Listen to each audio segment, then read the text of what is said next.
Mike's hot? Mics are going hot. Yeah.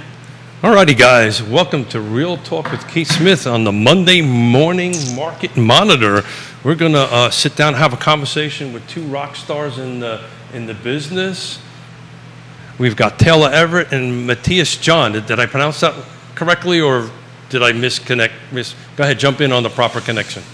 The first name was excellent, the way you pronounce it. Last name, John. John. But I don't blame you. It's John. Brother, Yona and I have been married for 37 years, and I've yet to pronounce her first name right in 37 years. So she reminds me on a regular basis that my name does not sound like that. My name pronounced this way. So it's Jon?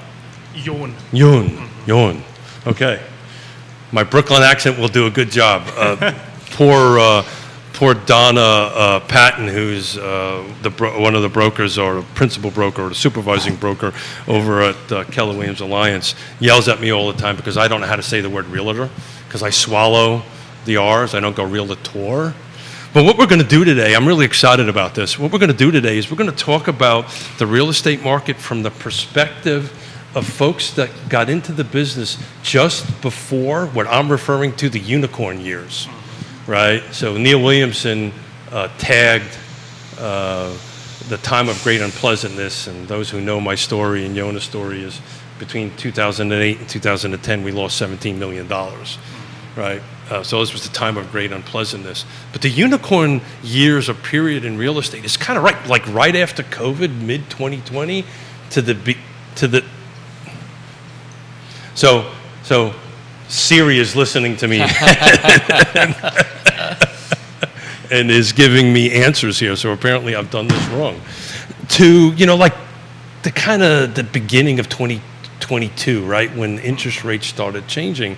So when we get live and the cameras come on, I want to talk about it, the market from that perspective and how it was, because you came in just before and you came in kind of in the middle of it. And then I'll talk about it from an old guy's perspective that's been in it. Sure. Ready when you are, Mr. Judah Whitcar. Am I good on my height here on the mic? Yeah. Okay. All right. You're just gorgeous. Stop it. All right. Bring it a little closer, but I can adjust. Trying. This thing is Taylor, shifting around at me a lot. Looking at you makes me want to open up. For those who are wondering where Jerry's voice is, and I'm very thankful. He's taken a week off or 10 days off on the beach and vacationing and having a good time. So I got somebody a little bit better looking, a little bit younger across from the table from me. All right. Talk about Jerry that way. He's not here. All right. Quiet on the set.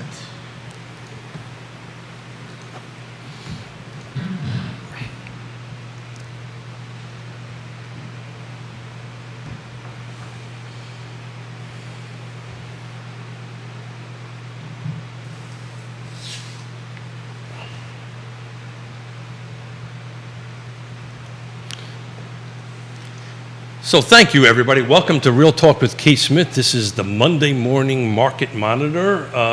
For those who are tuning in, you can see that this is not Jerry introing the show today. Jerry, thank God and thankful, is taking a few days off with his family at the beach, and he made the mistake of leaving me alone. So here you go. See how this goes.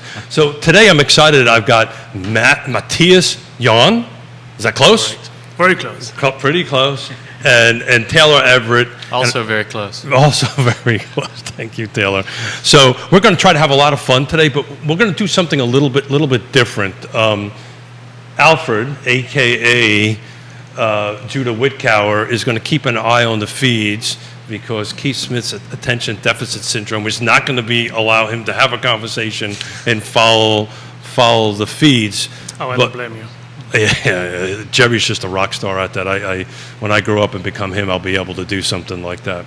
But so if you have any input, you guys are the one who makes this show better, and that makes me better for sure at what we do. Please chime in. I'm going to do something a little bit different.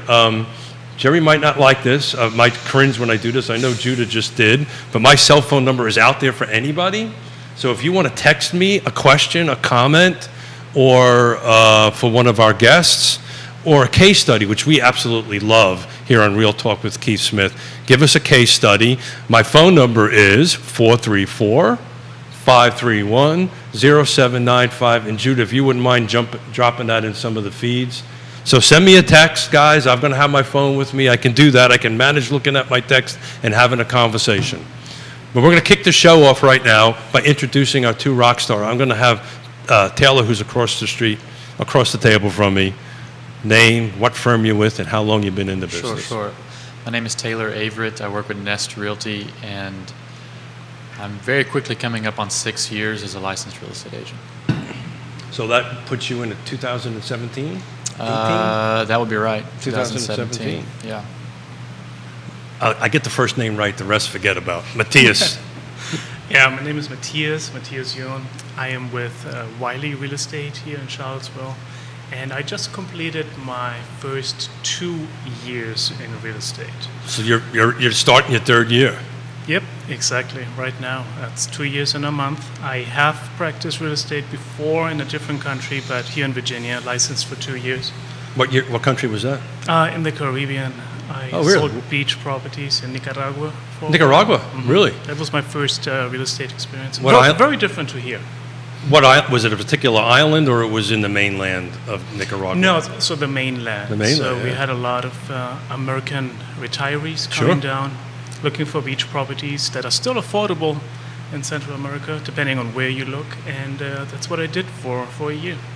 I was in Nicaragua back in '85. It was different. Very different time, very different political landscape too. It was very different. I was doing a very different thing than I am doing now back over there. So to stay on that a little bit, so Yona and I spent a lot of time in St. Martin. It's the French side of the Right. French side of the island. So I did not know that about you. Tell us something I don't know about you. Tell me something I don't know about you. I know you speak French. I know you're working on German. What do I don't know about you by now? In terms of what? I mean, I'm the tallest person in my family. There you go. There you That's go. a really random, dumb fact. Random dumb facts work on Real Talk with Keith Smith. So on the intro, we were talking about the unicorn years, right? From when COVID started kicking in, somewhere around the first quarter of 2020. Jerry and I were always predicting a V recovery, which we did. We ended up with a V recovery. But, this term unicorn years is pretty much from that period up until when interest rates started climbing dramatically, right? Doubling from 2.5 or 3 to 5 or 6, which is, depending on who you talk to, is somewhere beginning of 2022. So it's about a year and a half or so to 2 years. Second quarter of last year, right? Yeah, the second quarter of last year is when they really hit the double, but they started creeping up a little bit, and then everybody said, well, it's never going to get higher than 4. Oops, now it's 5. It's never going to get higher than 5. It got 6. So from your guys' perspective, and just jump in, what is it like to work in that environment and now have to pivot? Talk about what's going on in your real estate lives and the conversation. So whoever wants to jump in first? Please. If I may, because I think I was in a unique position. The world around me in real estate was talking about crazy listings, a lot of activity, bidding wars, etc. But remember, I started real estate in June of 2021.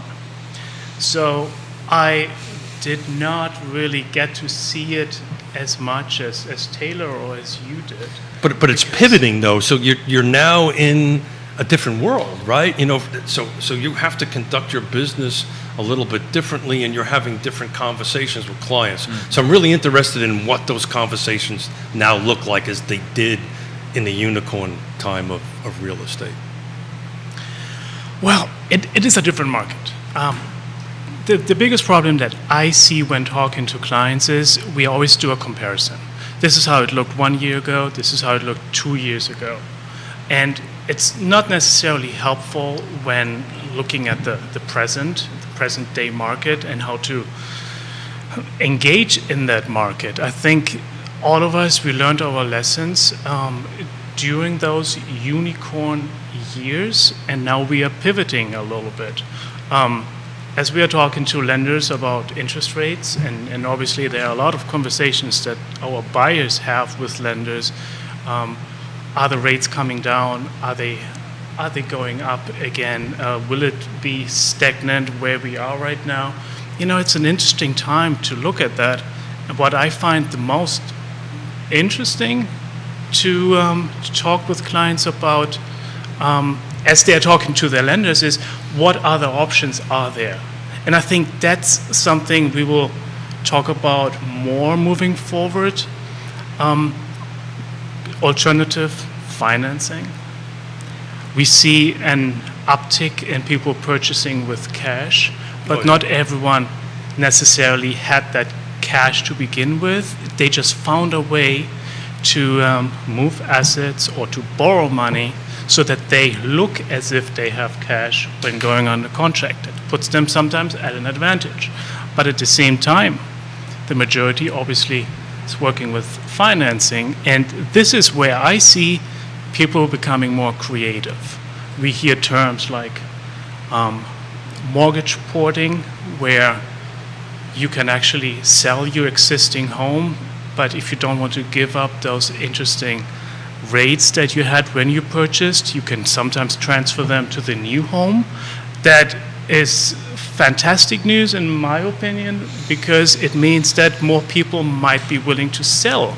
So we might be seeing a little bit more inventory. And that's just one example of how the landscape is a little bit changing. That's my observation. Can you agree with that, Taylor? I can, yeah. We're not seeing a significantly beneficial uptick for buyers because the supply is still Really? just too low. I mean, if you consider an uptake, 4 offers you're competing against instead of 13, when the rates were 3. But I'm still Progress. seeing most of my buyers in competition. Most of them are having to write favorable terms for sellers still. And the discussions are changing from, well, at least this rate is really good, to, are you sure you want to do this? Maybe you can get a marginally better equity position because you're not competing against 10 other people, and you really need to talk with your lender and hope that they're educated, trustable advisor to give you counsel about where the rates are headed in the future years and what you Love can you, do. Scott Morris, your trusted Scott Morris, advisor. trusted advisor. That's right. Trusted advisor, and that end of it. It's interesting. You should say that. So I do an analysis week over week, and my dear friend Jerry Miller taught me how to actually take a picture of it, and believe it or not, iPhone tells you what day and time it is, and I Yeah. can go back and look at it. So I actually keep these week over weeks for some period of time. So it's really interesting. So I take a look at the car footprint, what came on new, right? What's going in pending, and what's going in sold. So if you take a look at this same 7 days going back from today versus a year ago, we are down 52%. Yeah. In new listings. We're also down at 60% in pendings, but it's interesting, the solds are, thank you Judah, the solds are flat. Yeah. Explain that. Explain what that means, right? So I'd love somebody else other than Keith Smith to explain, well, how do you get 52%, now this is just a 1 week snapshot. Yeah. And how does the sales volume stay the same? Make some sense out of that, gentlemen. I guess it could be closing time frames. I've been actually looking at this, trying to figure that out myself. Yeah. It's Yeah. an interesting because one would think, right, if the units are lower on the Yeah. market and all that stuff, why is that? And it could be, It could be new construction turnaround times in there somewhere. it could be. This is Yeah. a complete, everything in the market, everything from Right. condos to single family detached, attached, and so forth and so on. We could have had a week where the rates took a small dip and people made a panic buy at that time. I'm not exactly sure. But it's really interesting. So if I go back and look week over week over week, Yeah. the percentage of actual closings are not really dropping. So I think what's going on, and Matthias, jump in, please. It's the length of closing time is taking a little bit longer Yeah. than normal, and that's the reason, because these sales have happened 2 months, 1 month ago. Are you seeing that? Yeah, let's keep in mind that, at least that's my observation, that we are under contract longer before we finish to the closing line. That probably has to do with lenders needing more time because we have a fluctuation in the rates, and then some buyers no longer qualify for that particular loan. Maybe they have to switch while under contract. I'm not sure, but I wonder, and I think you touched on Good that a little point. bit, That's a Taylor, good point, yeah. if it also has to do with new construction, Yeah. that people went under contract last year and they just closed. Well, yeah, In my case, yeah, I have a few buyers Yeah. that closed on new construction that they started on last year. well, prior to COVID, you could get a 5-month turnaround on some new constructions. And then as soon as the pandemic hit, the supply chains just got obliterated. And that 5-month turnaround between supply and sometimes pre-sales without county approval and county approval for things getting slowed down sometimes got stretched out to 18 months for the same property. And so we could be seeing a rebound as supply chains improve to shorter under contract timeframes and faster construction timeframes for new builds.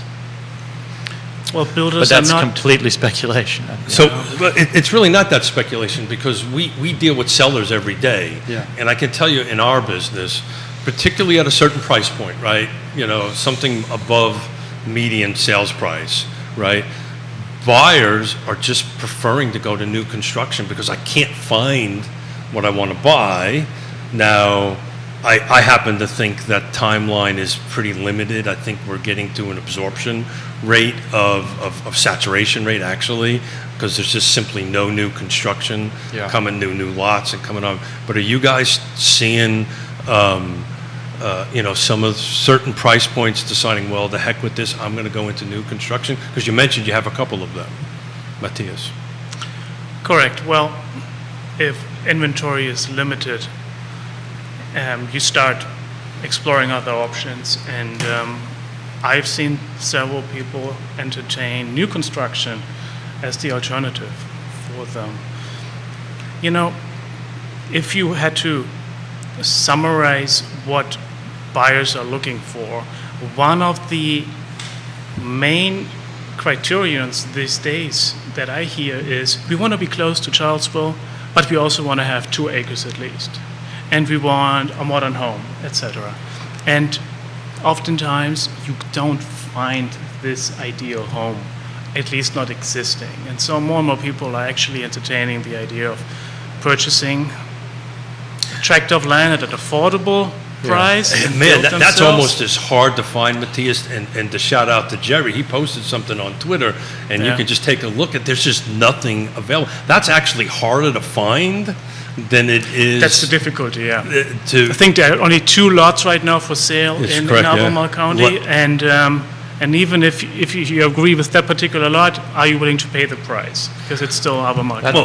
That's a very expensive proposition. much more than that. Yeah. The price is one thing. Can you find a builder? So I'm a recovering Yeah. developer and builder, Right. right? You know, You're a contractor. right? I'm a Still. recovering developer and builder. I'm on, sometimes I think I'm on my 10th step, but maybe I'm really only on my first step of my recovery on it. But, that, it's funny because on Wednesday, we're going to have a roundtable discussion on Fluvanna County. I've got Chris Fairchild coming in, Woody Fincham, and Scott Morris, and we're going to talk about, the perspective of bringing more housing to certain jurisdictions and why folks are against it and for it, and have this kind of roundtable discussion about it. But the reality of it is, it's harder than heck to find something. And then all these builders that were in it, AKA me, we just got out. There's no way in God's holy name I'm ever going to get back into that business. It's just because it's a tough business to get into it. There's a few considerations, back to the point about new construction a little bit. For some buyers, the majority of new construction buyers, at least that I deal with, they're not buying a tract of land and building a nice custom home. And there's generally a price minimum that a builder will require, and it's pretty high. It's not a entry-level price point, and in some cases, it's not even an above-average. Let's just call it like it is. New Yeah. construction in Albemarle County, custom new construction, it's going to have a minimum it's of a 1 in front of it. purchase, yeah. At least. So for the majority of folks buying new construction, there's a trade-off. You're going to get a smaller lot on average than you would buying a resale home of the same price if you buy an older resale home. And I'll use my own home as an example. It's a 1960s brick ranch home in the city. It's not a castle. It's less than the majority of new construction, probably. I haven't run the numbers of my own home lately, but I have a third of an acre with a huge In the fenced-in city? Wow, good backyard for in you, the man. city.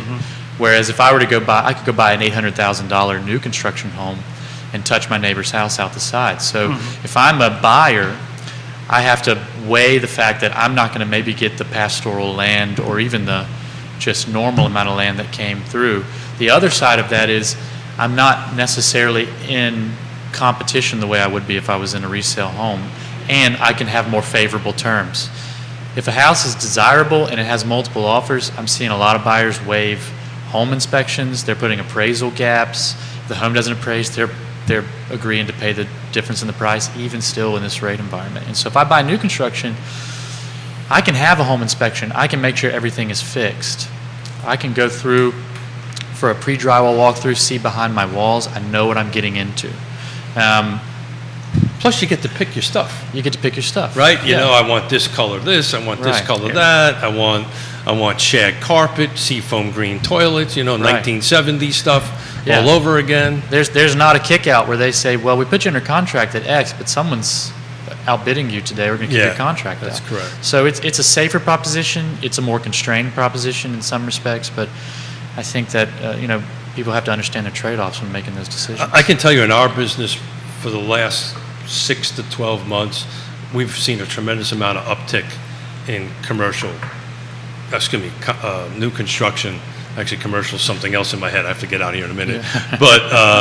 But yeah, from new construction, because of this very reason, I can't find what I want Yeah. at the price point that I want it at. Right. I'd rather pay a little bit more money, Right. get the custom features or get the benefits or the amenities that I want, and then kind of move on. But starting off in the conversation earlier, guys, so the kitchen table, right? That's where we sit down and we talk to people, right? So what does that conversation look now from your guys' perspective? Because particularly you, Matthias, you just came from, full out 110 miles an hour to maybe not so much. And how do you navigate my concerns at the kitchen table? Because look, at the end of the day, rates are rates, money's money. It's about helping me feel comfortable about making that decision to move forward. So tell me what that looks like from your perspective. And you are talking about the buyer perspective. Buyer, seller, whichever you feel like talking about. When we have this kitchen table conversation, it's not always a very fun conversation because the truth can be Oh, yeah. hurtful sometimes. And for some people, it means that they have to widen the area they're looking at. And this is not specific to new construction just because there's, land available for sale in Waynesboro and you can, at an affordable price, build there. It just, generally speaking, we are looking at the bad communities. You are big in Fluvanna County, right? I just been there for 35 years. So. You live at Lake Monticello, Yeah, yeah. right? But we have conversations about Nelson County, not much available there. No. But, and the big but is, you have Augusta County, you have Waynesboro. Waynesboro is experiencing a huge growth. We have a lot of affordable new construction coming on the market in Waynesboro, and it's 30 minutes driving distance to Charlottesville. So all of a sudden, places like Waynesboro, places like Spring Creek and Zion Crossroads are becoming more a topic for people at this conversation at the kitchen table. You mentioned earlier trade-offs. Yeah, we talk a lot about trade-offs. What are the priorities here? If you are looking to purchase in Charlottesville, what are you willing to compromise? You mentioned you can see the neighbor looking out the kitchen window. Sometimes you can even have a conversation with them. That's how close you might live to each other. But what other trade-offs are there? That's simply a conversation we need to have with our people. And then another big factor, and we talk about this every day, is appreciation. We see rising home values in Charlottesville. It's becoming a problem for people that would not have had that problem just 4 years ago. And at 7% interest rate, Yeah. right? And Yeah. so Judah is going to put on Real Talk with Keith Smith under the market reports. I do quarterly, monthly reports, and I'm actually going to put up for each one of the jurisdictions that is in the car footprint to include the other side of the mountain and Buckingham, right? Because we want to start looking at what's happening out in the outer areas on what's happening in the market as far as number of units sold and price. But I kind of reduced it to one slide and the percentage difference. And it's really interesting. The city of Charlottesville, first 7 months of this year versus last year, is up 4%. Albemarle County, now this is very specific, single family, thank you, Judah, single family detached, right? So I look, just so everybody understands this, I look at single family detached only because it's consistent amongst all jurisdictions, right? We're looking at the same type of product type.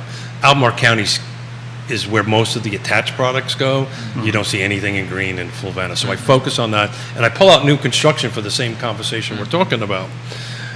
But it's interesting.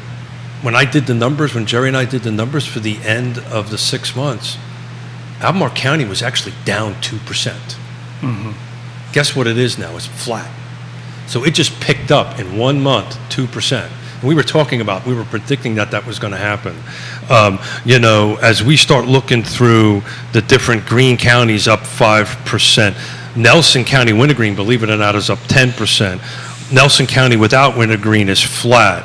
Fluvanna County, Lake Monticello is up 5%. Fluvanna without the lake is up 5%. Louise is up 3%. The big loser here is Buckingham. Yeah. Buckingham is down 13% Yeah. on it. And then we go through Augusta, Waynesboro, and Staunton, and they're between 2, 5, and 6. So basically, we're averaging somewhere between 4 to 6%, which I see we're going to be tracking for the rest of this year. We've got to put the outlier of Buckingham out there. Is that what you guys seeing out in the real world? And what's the what with that? We've got 7% in prices still going up. This is pricing? This is pricing. Yeah. Volume is a very different story. Yeah. Volume is very, very, very different. Oh, yeah, I'm seeing that. What do you make of that, my friend? Supply and demand. I was on the news last week. They had a minor misquote of me, but So let's correct but it. also very appreciative. The rates have negatively impacted, one, qualification, and two, the amount of people who are in the market. But what I discussed on the news was something called the lock-in effect, or kind of what I believe that you guys refer to here as dead inventory, where I'm not making elective purchases anymore, or vanity purchases, or lateral moves in the marketplace. I'm moving because I have to. And so even though demand has taken a hit because the rates have killed some of the demand and it's destroyed a lot of people's purchasing power in the lower price points, the supply is just completely dried up because people do not have the option to make an elective move or a quality of life move or whatever. I couldn't buy my house back from myself without probably significantly negatively impacting my equity. I would end up paying well over $100,000 more than I paid just a few years for it, and I would triple my interest rate for the same house. I'm not going to go, it's not like I'm spending the next market segment up and moving into a significantly nicer house. I would have to buy a significantly less nice home for the price. Smaller square footage, less features, less conditions. That's exactly right, for the maybe price not that I in the paid. right location. That's exactly to make right. up that delta. That's right. Between where you're at now and then. Right. But So the choice is I'm not going to move, which means supply is down. So even though demand is down, supply is down at a higher rate. There's also extremely limited supply in the city to begin with or in the surrounding county. And even though both of those curves have moved down on the axis, they haven't shifted in how they've balanced on the Aren't axis. they ever going to shift? Huh? Are they ever going to shift? Are we going to get this back into some sort of balance? We'll see increased supply when rates get down to a point where people can reason themselves. I think right now they're high. Everything is just references, right? Once people feel 7 for long enough, 7 becomes a new normal. And then when 7 hits 5, people can reason themselves into 5 in a way they couldn't reason themselves into 5 when the rates were at 3. Agree, 100%. What do you think, Matthias? Well, I think we always talk about it being a seller's market. We talk about sellers having the power. In addition to that, what we are seeing is those that are considering to put their home on the market that would positively contribute to our low inventory problem, they know that they have the power. They test the waters and they want to make that decision worth their time. So they are in this unique position to ask more. So it does have an impact immediately. And I'm going to push back a little bit, Matthias, because Oh, that's yeah. what we do here, and I love to push back a little bit. Price matters. It will always matter, right? And I feel what's happening with the sellers is they've kind of got their wake-up call, right? They realized they can't, and that happened maybe about 6 months ago, 8 months ago. They were like, okay, 6 months ago it was a 20% or 12% or 15% year-over-year increase. I think the fact that we're closer to 4 to 6% increase year-over-year, sellers are starting to realize that. My experience has been from doing this for 3.5 decades. Buyers react really fast to the marketplace. Sellers react much slower to that. I think the sellers are starting to catch up because price matters. You know, you don't want to put a house. You know what this price of this home needs to be. You don't want to put it on over the market value, right? What does that do? So I agree with you, but I want to make a distinction between urban inventory and compare it to what is happening just 30 or 45 minutes into the country. It's a very different situation. Would you agree? Sellers that we are working with as a firm, and we do a lot of land and farms and so on, they should change their mindset a little bit, but are a little bit slow in realizing how the changes might affect them in their process of selling their property. Very different when you are in Charlottesville. So there I agree with you that it's a changing market. So, and I've said this so many times, I actually say it in my sleep. Real estate's 6 things: location, and each location has micro locations within them. Price always matters. Features, conditions, right? Am I looking for a primary suite on the main level because I'm old, right? Let's face it, that's where I'm at. Condition. I also don't want to install a new heat pump and all that kind of great stuff. Timing is always everything. And something that gets me into a little bit of trouble, who's on the other side matters. You know, when I'm doing a deal with you guys on the other side, I know you guys are pros, and we're going to work through the issues to get there because there's always issues. But you're spot on. The micro location matters because certain parts of Charlottesville are always do well. Certain parts of Charlottesville may be a little bit slower. You know, you're looking at days on market that some areas are trying, or God forbid, it goes into 20 or 2025. Right. That's one of the changes between now and, let's call it 2 years ago, is that when the rates were 3, you could throw a cardboard box with a potted plant in the front yard on the market and get 10% over the asking price. And if an agent had a heartbeat, they could do a deal. Yeah, that's right. Now, what you're seeing is the things worth having are still the things worth having. I use that in liberal terms. The homes that show well and are rare, high, regardless of market conditions, inelastic, those goods are still selling like that. You're starting to see some of the things that in years past, when I first started working in real estate, would sit on the market longer. Those are starting to revert back, not anywhere near the same amount of days on market, but we're seeing slower lifespan or longer lifespans to going under contract on some of those things. So let's talk about what metric you two guys follow to see where the market's going. I have a very specific matrix that I follow. Yeah. But what do you guys follow to see, okay, the market is going a little bit this way or that way? One particular metrics that you guys follow.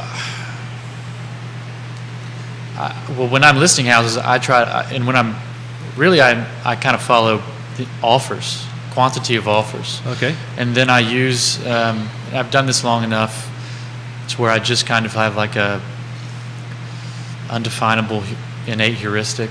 I call it just kind of a gut feeling where you can, if you take experiential data across the years in various micro markets and then you observe them all accelerate to essentially being a uniform market as just an in-demand real estate market, and then watch them selectively decelerate to revert back to normal, you kind of get a feeling after doing this for so many years of where the market is headed. And also just reading the Holmes reports can give you an idea. Like your data here, synthesized, various people release reports.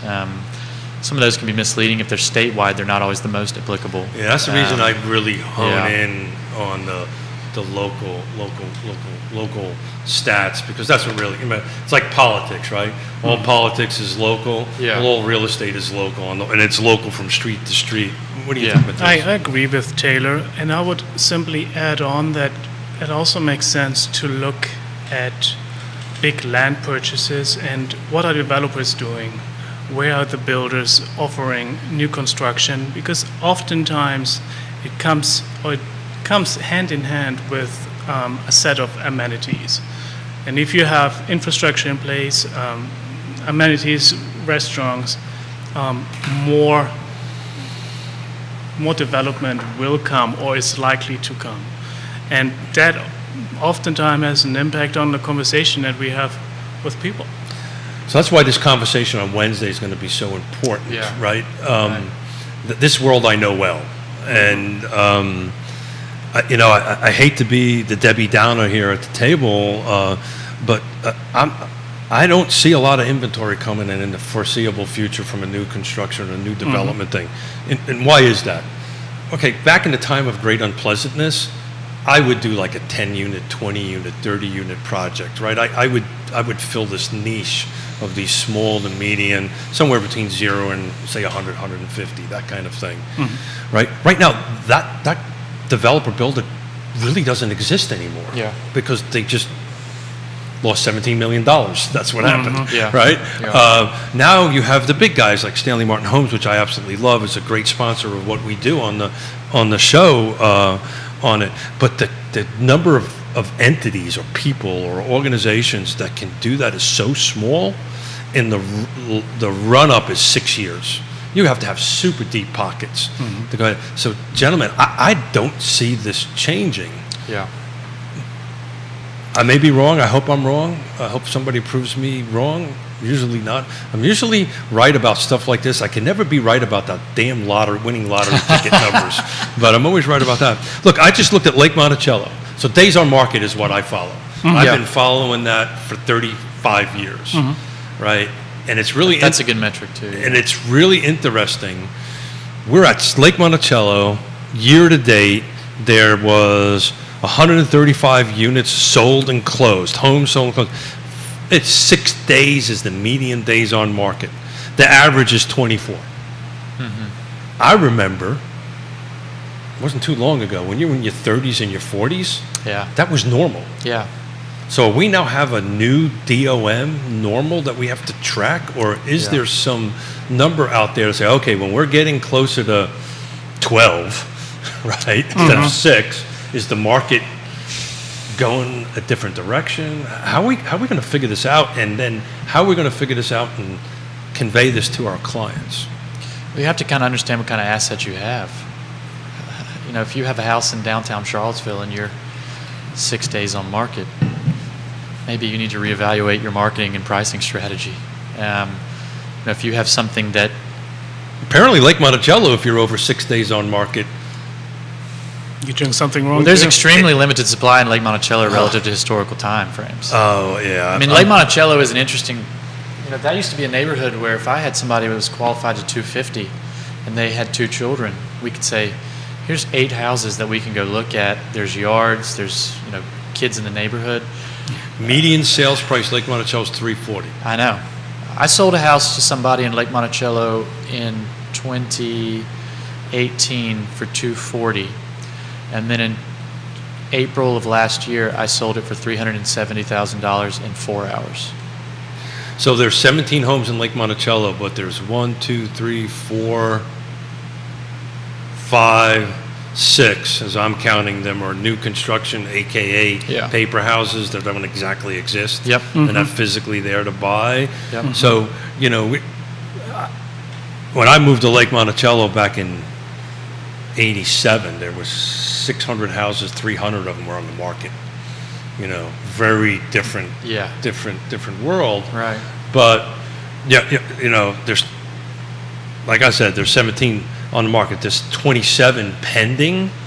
So those who are smart can figure out an absorption rate there. That's not a really good absorption. That's a great absorption rate if you're selling. Yeah. Not such a great absorption rate if you're Buying, buying. yeah. And we have 135 that have sold on that at 6 days on market, $340,000, 3 bedrooms. And that 6 days could be artificial. Excuse me? That 6 days could be artificial. I might list a house on Thursday and say, don't even call me and ask about your offer until Monday. Talk about That's that. a 5 day, it's So 4 talk or about 5 that. days on market. Talk about what that actually means out in the market. Yeah, so if I'm listing a home, let's say you're a buyer and you have lost 5 times. And so the 6th time you say, well, I'm going to try to put this seller in a squeeze and put a tight turnaround on my offer.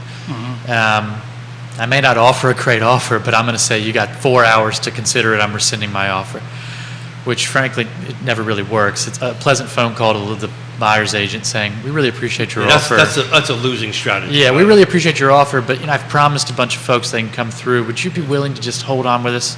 Of course, because people realize I've lost 5, I don't want to lose 6. But as a listing agent, I might say, all right, if I can get the more offers I can get, the better. I know that the demand is higher than the supply. I'm going to artificially hold this on the market. I'm going to openly publicize that we are not reviewing the offers until Monday. I'm going to allow all the people to come take a look that want to come take a look, and I'm going to guard against my seller being put in a squeeze to take less money than they would.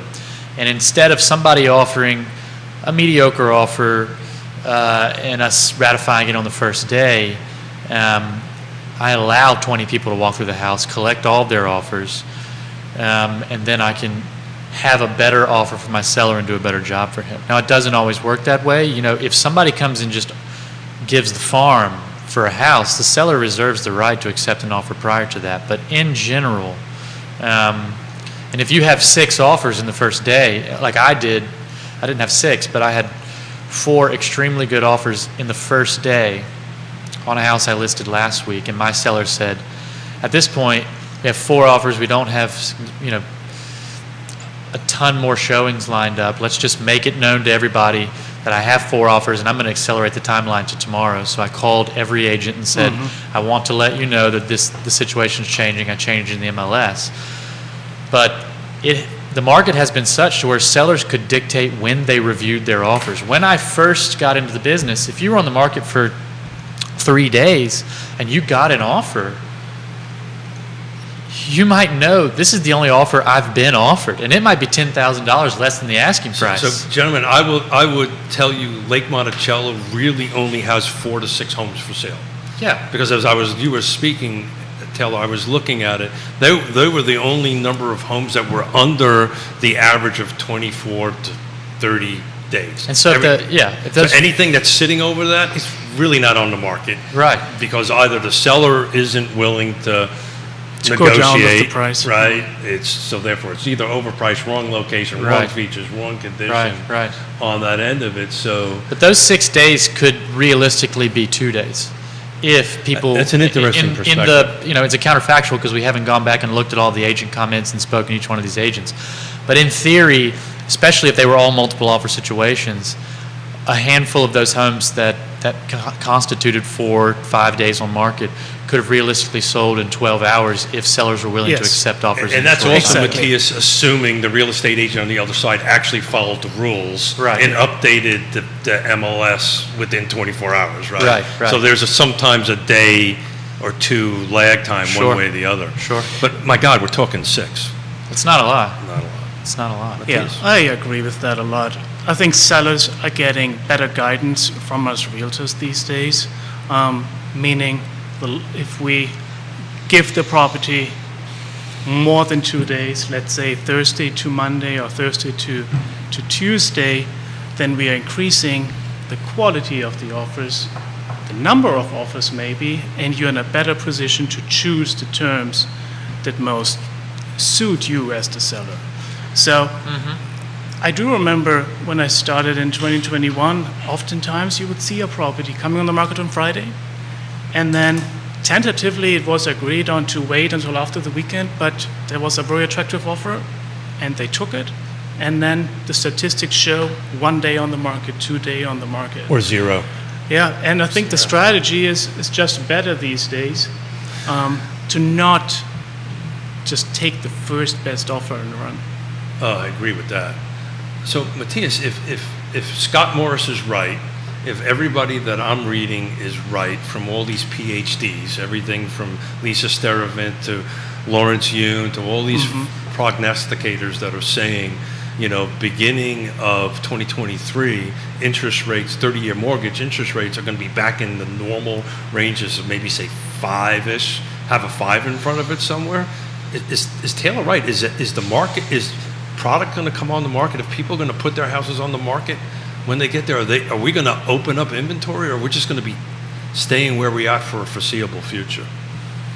Well, I think it will slowly change, not immediately. But if I was to put my house on the market right now, knowing what I know about the interest rates that the buyer of my home would be looking at, I would really go through that thought process and evaluate, do I have to sell? Is it maybe better to stay where I am right now and wait a little bit? If I, as the owner of a property, know the interest rates are down at 5%, then it means for me I'm more likely to find a good rate for the new home that I'm looking at. So my behavior changes. My approach to putting my home on the market will be a different one. And I think that that's a transition process, but I agree with Lawrence Yun. You mentioned him. I follow what he does on. And just to put a little bit of a pin in that, he was the also guy that said we'd never go over 4% either. So He learned his lesson. I've had a one-on-one conversation with him about that. Yeah, it'll never go over last September, and bingo, we're at 7. So, you know, there's what? Lies and statistics and, you know. And look, we're not in the business of making predictions, right? yeah, It we would- kinda it would are, be though, Matthias. bad advice to our clients. It does pay off to look closely at the numbers, but I agree with you. It might look different next year, but I think it will be a slow transition. Well, you're going to see a staggered transition, because what will happen is that when the rates drop, more people will be qualified, more people will be motivated to buy. That means demand's going to go back up. And so Agree 100%. you're going to have more offers per home. And so 30 to 60 days after the demand increases, sellers will realize the demand has spiked more again. I might put my house on the market now. It's less punitive for me to get into something else at that point.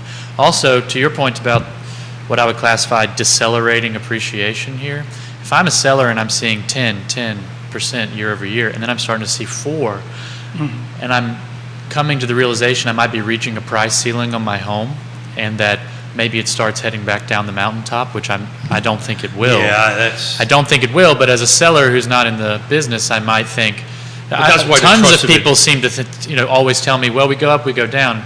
Well, it's not that simple, but if I'm seeing the price ceiling and I'm seeing an increased demand and I'm thinking, this is my max cash out of this essentially investment portfolio that I have that has walls and a kitchen, then I might cash that asset out at that time that I can surmise is the equilibrium point of my highest demand and my highest price appreciation. So I've got a 22-year running spreadsheet that talks about valuation historically, and the reason I do that, it counts the time of great unpleasantness, Yeah. which went down. Yeah.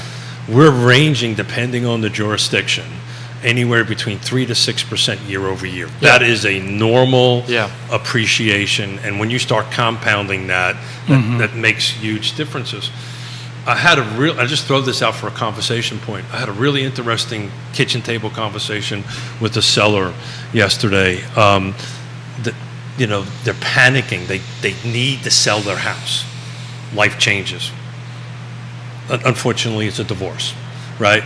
But there's a life change that's going on, right? And they got to sell their house. And not only do they have to sell their house, we've got to get enough money for them so that one half of the couple can buy and the other half of the couple can buy. And the conversation was, well, we're just going to wait for interest rates to get lower. Forget about the whole divorce thing and they're living in the same house stuff. My advice to them was no, now's the time to do this. This inventory is not there, because what's going to happen, in my opinion, when that interest rates go up, the buyer pool is just going to get deeper. And now you might find a buyer a little bit faster and may get a little bit more money on the sales side of it, but you're just not going to find anything. So now's the time to do it. That's true. And then give a phone call when interest rates drop down, refinance the rates, whatever you got to do. We can come up with a plan. Are you guys having that kind of kitchen table discussion at all? Can I just chime in? Yeah, of course. And say, it says a lot about our market that the few sellers that are considering putting their house on the market are becoming sellers because they're going through a divorce. It's a Don't you huge think? thing now. I think it's a Yeah. COVID. I hear it every day. I can tell I don't know if you guys are seeing it. The last 6 sellers were all divorces. I actually had one where a brother and your clients. yeah. Wow. And what they all have I had in one where a common, brother and sister were divorcing each other, which is a whole story in itself. a brother and a sister. A brother and sister got deeded the house. The brother was living in the house. The brother wouldn't get out of the house. The sister sued the brother, and the judge ordered them to get out of the house, and we needed to sell that. Talk about crazy. Wow. But go ahead, Matthias, I interrupted you. Divorces. Yeah, no, I agree with you. We have a lot of clients that are going through divorces right now, and those appear to be the ones in the position having to sell. But what they all have in common, and that's my observation again, is that they're actually telling me maybe we want to wait a little bit until next year. So even though they're going through a divorce and there's obviously a hostile environment at home, they're actually considering to wait before selling their home. That shows me as a realtor also a lot about behavior on the market right now. So I'm thumbing through the 2023 National Association of Realtors where they do their buyers and seller analysis, and I'm trying to do that and pay attention at the same time and have a conversation.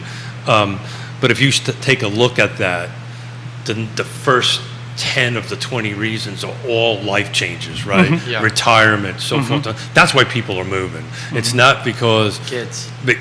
and then what happens, at least what we're experiencing, is that they have to move, and they literally are trapped. Yeah. They thought it was a really great idea for 3%, which was cool at the time, but now, because we're not at 3%, and it's a unicorn, gentlemen, we're never going back there. Yeah. Not in my lifetime, anyway. Maybe in your lifetime, because you're like 18 or something. But in my lifetime, we're never going to go back there. We're going to see the normal, according to Freddie Mac or Fannie Mae, since 1972, the average is like 7%. Yeah. Right. So we're going to be that way. Yeah. Want to jump in? I just agree with you. I There think you my go. dad's Look. original mortgage was like 15%. 18 for me. He 18, kept huh? refinancing for less years and simultaneously reducing his monthly payment because the I- rate kept dropping at such a... We bought at Ridiculous 18, rate. and in the same house refinanced it 3 times. Yeah. Down to about 6. And I think you'll see a good amount of people who have bought in the last 12 months refinancing at some point in the next 18 months. I don't know when that will be, and I'll leave that to Scott Morris with the numbers, but that's the talking point. And that's why it's important to work with people who are knowledgeable and not just snake oil salesmen, because, mortgage people will tell you, don't worry about it, the numbers are good. Knowledgeable mortgage people will say, here's the prognosis, you can make an educated decision. I'll work with you however you want to I'll work take with one you. step further. Yeah. That's the difference between hiring a guy like Scott Morris, who's local, that you can pick up the phone and call, or Yeah. any actual local one, versus an online. Internet broker. So man. talk about that. Talk about how those things fall apart in a transaction. Because a lot of people, they don't know that. They're buying and going, I got this great interest rate, and Well, it's getting under contract in the first place with an internet broker is a challenge. Talk about that. Well, if I'm selling the house and I'm looking at pre-qualifications from Scott Morris and an internet broker between two offers, all things being equal, this is going to be a lot easier with a local professional who is knowledgeable at the market than somebody in a call center who's got so much red tape wrapped around what they're doing that they can't help you, and it takes you forever to get in touch with somebody. Just jump in on this, either one of you guys. I had a real estate agent. I was on the listing side. I had a real estate agent on the buying side. We literally had that. We had multiple offers, right? Believe it or not, one of them was a local one, and everything else was an internet. Prices were about the same, terms were about the same, and that's the one we chose.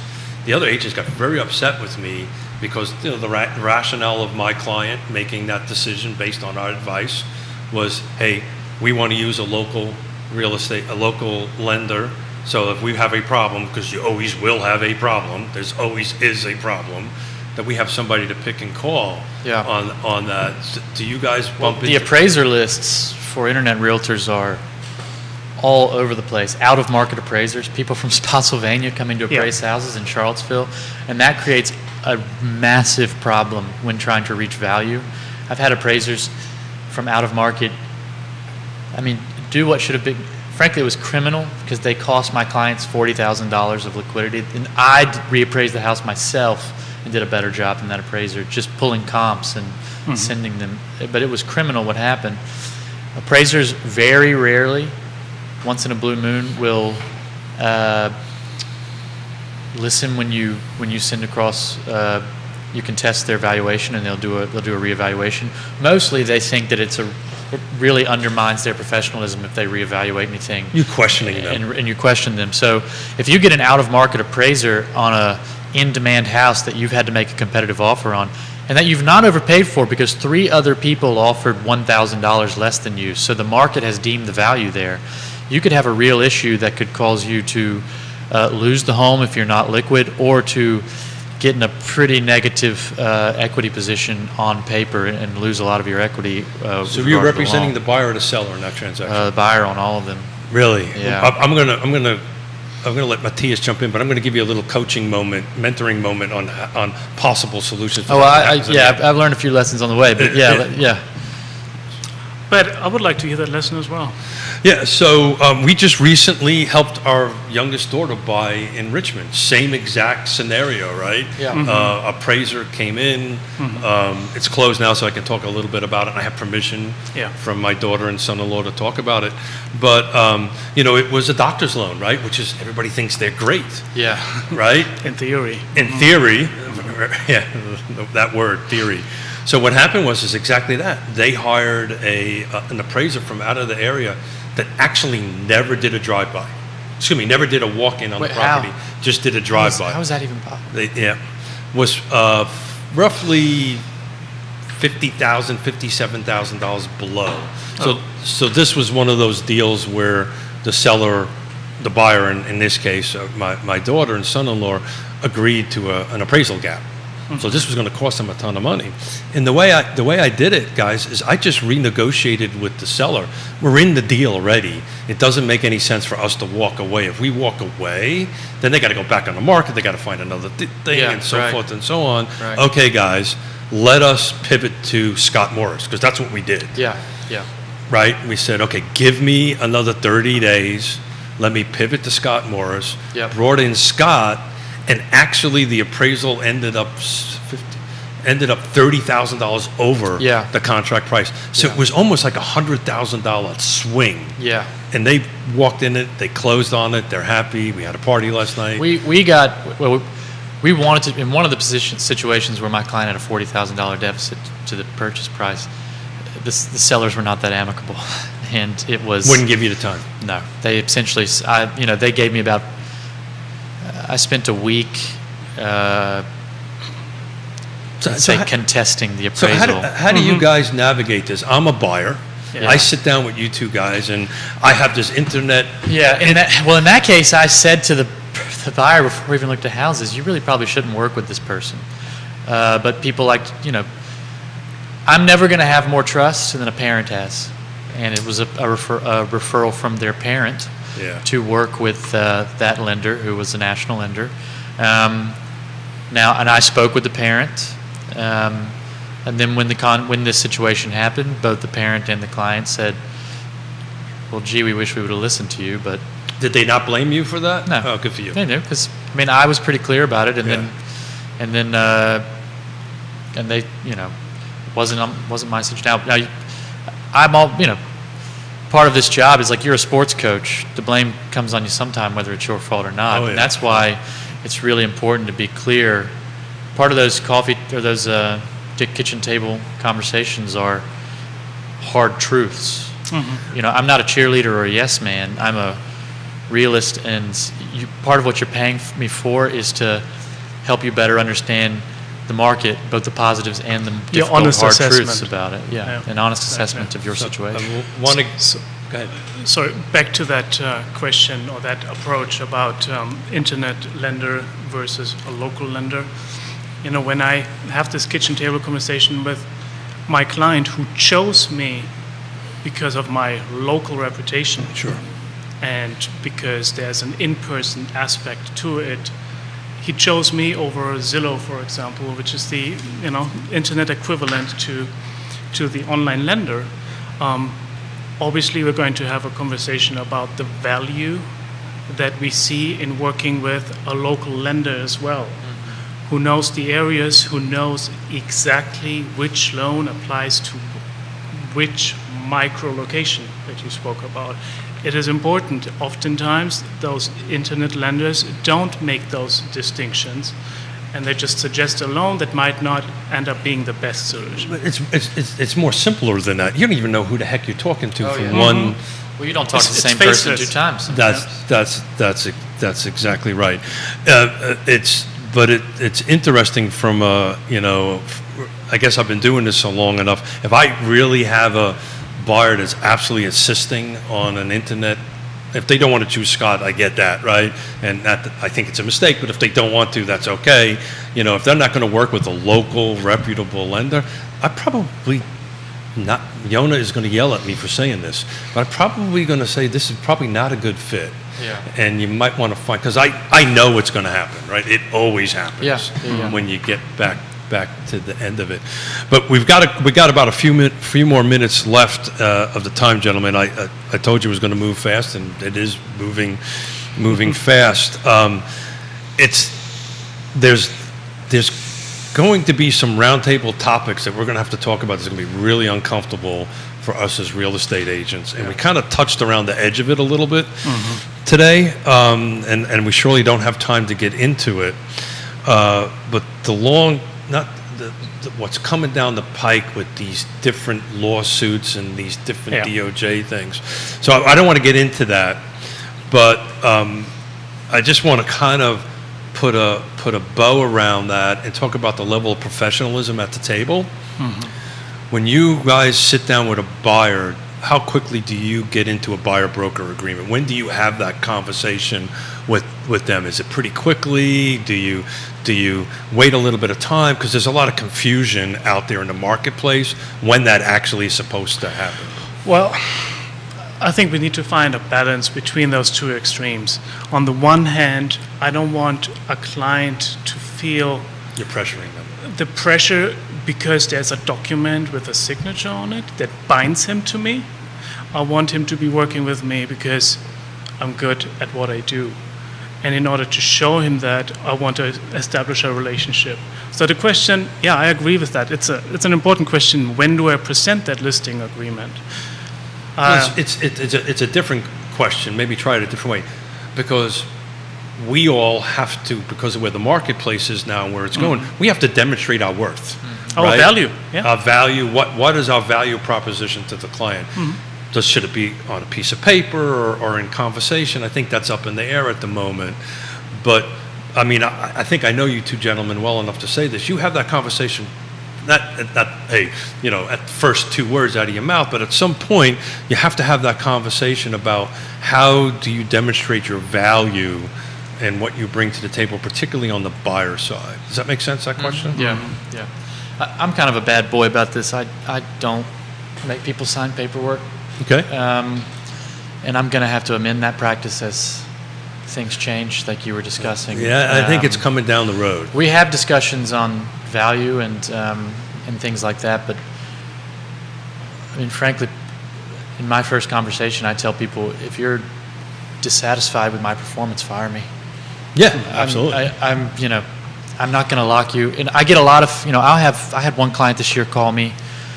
They looked at my website and they said, I think we want to work with this guy. And they said, we had something signed with somebody, but we didn't like them and we don't want to be working with them.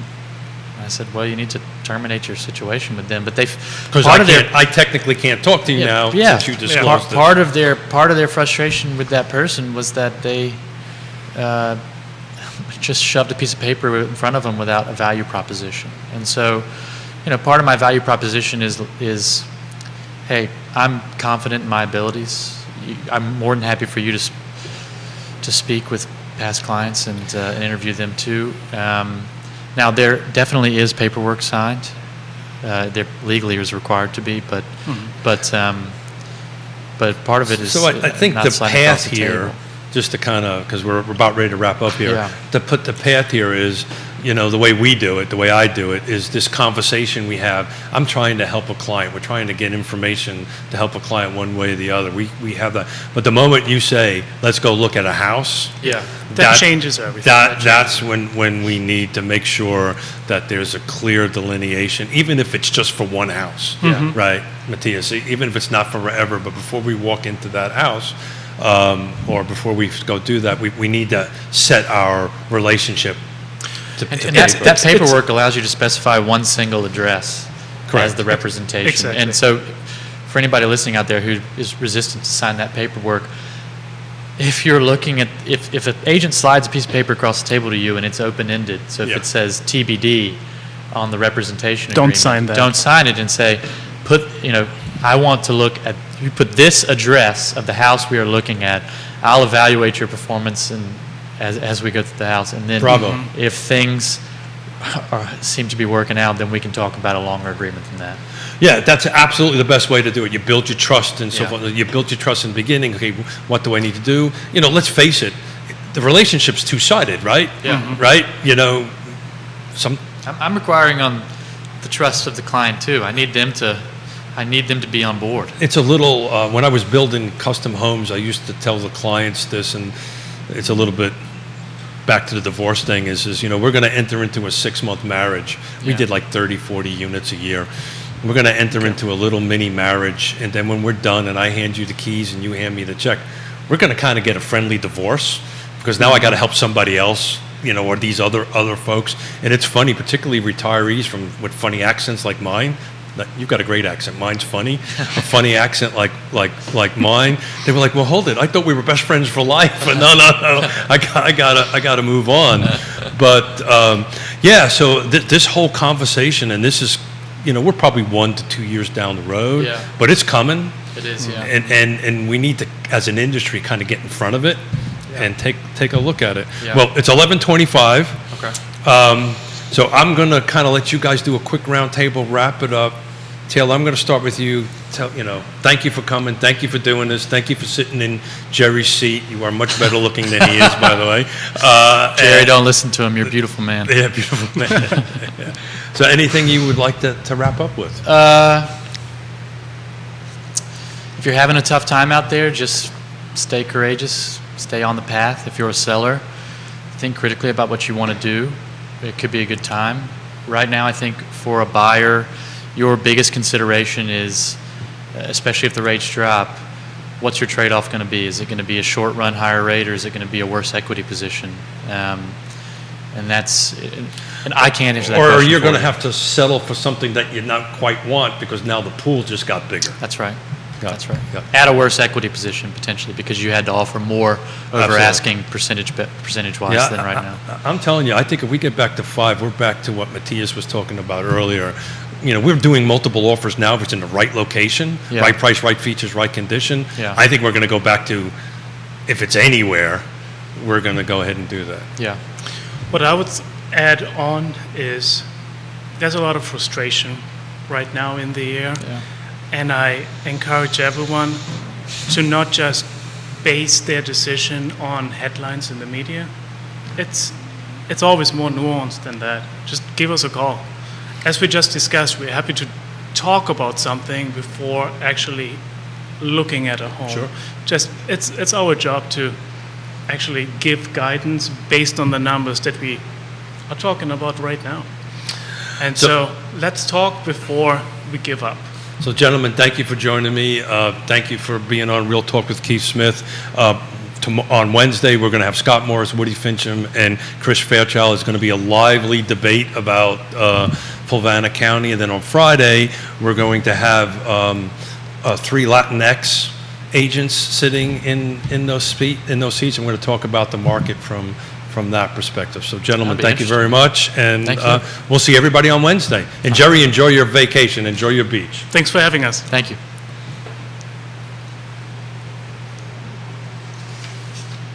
Thank you, gentlemen. Thank you. So seriously, thank you for Yeah.